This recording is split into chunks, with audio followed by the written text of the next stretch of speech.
What's up, YouTubers?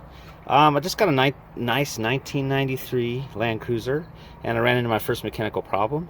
And basically, the upper hitch gate wouldn't latch all the way, and so I noticed that it was basically just hitting on the upper part of this.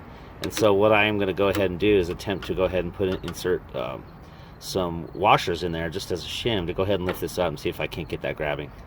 So the first thing I had to do is knock these with a fair amount of PB Blaster to go ahead and loosen those up, because who knows when, if these have ever been unscrewed before. So went ahead and did that. I'll go ahead and start unscrewing this.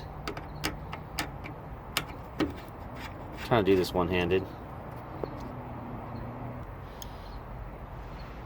So what's interesting is when I get underneath there, I notice that there are already two washers. So my gut feel is sometime in the last 27 years, somebody's gone ahead and already done this. And also, again, if you look at the wear pattern on there, it's definitely been clasping on the top side. So I'm going to go ahead and get an equal and opposite washer, or pretty close. What I have here, just a little bit smaller, but I'm going to go ahead and double shim those in. We'll see if it locks up now. One thing I find that's really nice about this is that these are super well countersunk, so they just align that thing, and I really have no worries about alignment. So before I go full tight, I'm just going to snug that up.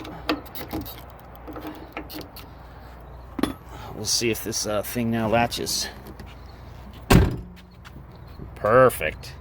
So if you find yourself with kind of the older 80 series Land Cruiser and things are getting a little bit old and worn, just go ahead and use some mechanical shim. In this case, just an additional washer, and that'll take care of that problem.